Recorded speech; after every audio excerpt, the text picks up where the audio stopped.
Hello runners, welcome back again to my channel Englishholic. তো articles এর class 2 নিয়ে চলে এসেছি। আগের ক্লাসে আমি তোমাদের আর্টিকেলস এর পুরো ডিটেলস বুঝিয়েছিলাম, আর্টিকেলস এর কিছু নিউ নিউ কনসেপ্ট শিখিয়েছিলাম। পাশাপাশি যে সকল এর ব্যবহার আর্টিকেলস এর ইনডেফিনিট আর্টিকেলস এর মধ্যে এ আর এন পড়ে, তো এর ব্যবহারগুলো আমি প্রিভিয়াস ক্লাসে শিখিয়ে দিয়েছি। তো যারা এখনো ওই ভিডিওটি দেখোনি, প্রথমে ওই ভিডিওটা দেখে আসো, দেন এই ভিডিওটা দেখো, তাহলে তুমি খুব হেল্পফুল তোমার জন্য সেটা হতে চলেছে। আজকে আমি ক্লাস 2 এ কি শেখাবো? অ্যান এর ব্যবহার এবং দায়ের ব্যবহার। ওকে, এবং আরেকটা যে কনসেপ্ট রয়েছে নো আর্টিকেল, সেটা আমি পরবর্তী ভিডিওতে নিয়ে আসবো। দেখো, আজকে আমাদেরকে প্রথমে শিখতে হবে অ্যান এর ব্যবহার, তাই না? অ্যান এর ব্যবহার শিখতে গেলে কি করতে হবে? দেখো, আগের দিন কি বলেছিলাম, একটু রিভাইজ করে দিই, যে আর্টিকেল সবসময়তেই কিসের উপর ডিপেন্ড করে থাকে? সাউন্ডের উপর। ইংলিশ গ্রামারে টোটাল কটা সাউন্ড আছে? টোটাল 44 সাউন্ড আছে, তার মধ্যে 20টা ভাওয়াল সাউন্ড, 24 কনসোনেন্ট সাউন্ড। তো টোটাল কত হলো? 44। তো 44 ভাওয়াল সাউন্ড, তো যে জায়গাতেই তুমি দেখবে যে ভাওয়াল সাউন্ড হচ্ছে, সেই জায়গাতে আমরা অ্যান এর ইউজ করব।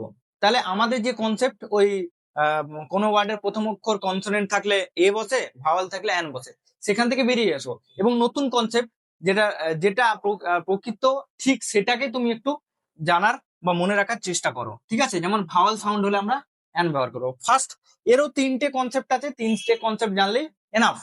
দেখো, ফার্স্ট কনসেপ্ট, বেশিরভাগ সময় ভাওয়াল সাউন্ডের আগে অ্যান বসে। তাহলে কোনো ওয়ার্ডের প্রথম অক্ষর সেটা দেখলেই যে সবসময় এ বা অ্যান বসবে সেটা না, সাউন্ডটা ডিপেন্ড করছে। এখানে কি রেখেছে? Orange, Apple, I. তাহলে বলবে যে সবগুলোতে তো ভাওয়ালই রয়েছে। হ্যাঁ, ভাওয়াল রয়েছে, কিন্তু দেখো সাউন্ডটা কি রয়েছে, একটা ভাওয়াল সাউন্ডের মতো রইবে। যেমন অরেঞ্জ, যখন অরেঞ্জকে আমরা প্রোনাউন্স করছি, অরেঞ্জ আসছে, আসছে, অ। তাহলে এর ইংরেজি কি? এ। তাহলে এ একটা ভাওয়াল না কনসোনেন্ট? অবভিয়াসলি ভাওয়াল। তাহলে এর আগে আমি ইজিলি দা বসাবো, সরি অ্যান বসাবো। এখানে অ্যাপেল আছে, দেখো অ্যাপেল, অ্যাপেল আসছে, এ, এ আসছে, আবার এ আসছে, এবার এ ভাওয়াল, তাহলে এখানেও আমার অ্যান বসবে। আই, আই আসছে, আসছে, মানেও এ। তাহলে ভাওয়াল, প্রত্যেকটাতে ভাওয়াল সাউন্ড পেলাম, তা আমার এখানেও অ্যানই ইউজ হবে। তাহলে কি বললাম? দেখো, আগের দিন আমি শিখিয়েছিলাম যে সবসময় ও থাকলেই যে ভাওয়াল অ্যান বসে যাবে সেটা না। যেমন আগের দিন কি দেখেছিলাম? 1 রুপি, তাহলে 1 রুপি। তাহলে দেখো 1 এখানেও ও আছে, কিন্তু সাউন্ডটা অ এর আসছে না। 1 রুপি ও আসছে, ও আর সাউন্ড আসছে, ও আ। তাহলে ও আর সাউন্ড এলে আমরা এ ইউজ করব, অ্যান না। আগের দিন এটা আমি বুঝিয়েছিলাম।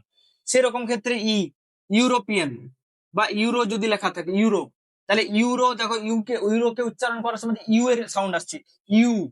তাহলে ইউ এর সাউন্ড যদি আসে ওয়াই ও, এই ওয়াই ও এর, তাহলে সেক্ষেত্রে আমি এ ইউজ করব।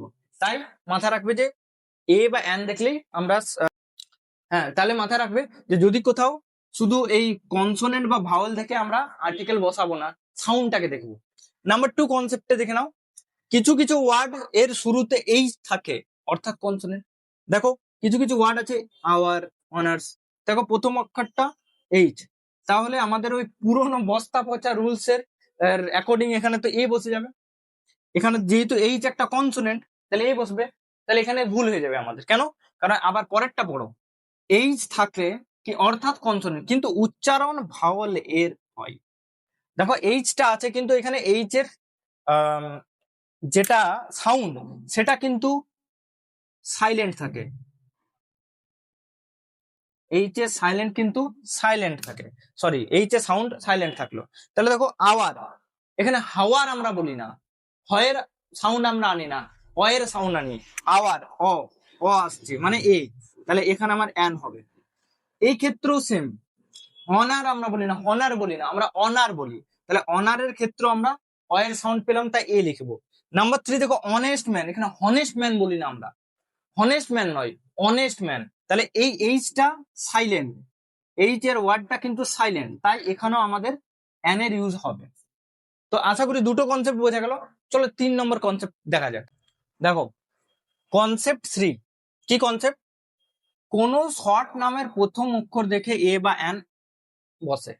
তাহলে দেখো এখানে কিছুগুলো শর্ট নেম দেওয়া রয়েছে, যাদের ফুল ফর্ম দেওয়া নেই, শর্ট নেম গুলো দেওয়া রয়েছে। তো এই ক্ষেত্রে আমরা কি জানবো, এই ক্ষেত্রেও কিন্তু একটা কনসেপ্ট ফলো হবে, ওই সেম কনসেপ্ট, সাউন্ডের কনসেপ্ট। দেখো এমএলএ, তাহলে প্রথম অক্ষর থেকে এম আছে, তাহলে তো আমরা আরামসে এ বসিয়ে দিয়ে চলে আসবো।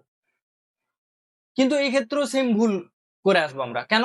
কারণ দেখো এমএলএ রয়েছে, তাই না, এমএলএ, তাহলে এমএলএ কে যখন আমরা উচ্চারণ করছি তখন এ মেল প্রথমে এ আসছে, প্রথমে এ আসছে, তাহলে এ এলে পরে এ তো ভাওয়াল, তাহলে ভাওয়াল হলে আমি কি করে এ বসাতে পারি, এখানে এক্ষেত্রে আমার অ্যান হবে। তাহলে বোঝা গেল কি বললাম, সাউন্ডটাকে দেখবে, এমএল এর এ মেলে আসছে, এ মেলে এ প্রথমে আসছে, বি এ দেখো বি, প্রথমে বি আসছে তারপরে ই আসছে, বি কে যদি আমরা সাউন্ডের আকারে ভাঙি তখন প্রথমে বি পাচ্ছি তারপরে একটা ভাওয়াল পাচ্ছি, তাহলে প্রথমে কনসোনেন্ট আসছে কিন্তু ভাওয়ালটা পরে আসছে, তাহলে প্রথমে যেটা আসবে সেটার অনুযায়ী আমরা এ বা এন বসাবো, তাহলে প্রথমে কনসোনেন্ট আসছে, কনসোনেন্ট এলে আমরা তার আগে এ বসাবো, এন না। Next H S, H, H, প্রথমে এইচ কে ভাঙলে কি আসছে, এ আসছে প্রথমে তারপরে এইচ আসছে, তাহলে প্রথমে ভাওয়াল আসছে, তাহলে সেক্ষেত্রে N. F I R, F I R, এ প্রথমে তারপরে এফ আসছে, তাহলে প্রথমে যেহেতু ভাওয়াল তাহলে এন। দেখো M B A, M B A, M বিবি, তাহলে এক্ষেত্রেও দুটোতে আমাদের এন বসবে, বোঝা গেল? তাহলে কোনো শর্ট নেম দেখলে আমরা যে সরাসরি প্রথম ওয়ার্ডটাকে দেখে এ বা এন বসিয়ে দেবো সেটা না, আমাদেরকে দেখতে হবে যে সাউন্ডটা কি আসছে, প্রথমে কোন সাউন্ডটা আসছে, ভাওয়াল সাউন্ড নাকি কনসোনেন্ট সাউন্ড, সেই অনুযায়ী আমরা এ বা এন বসাবো।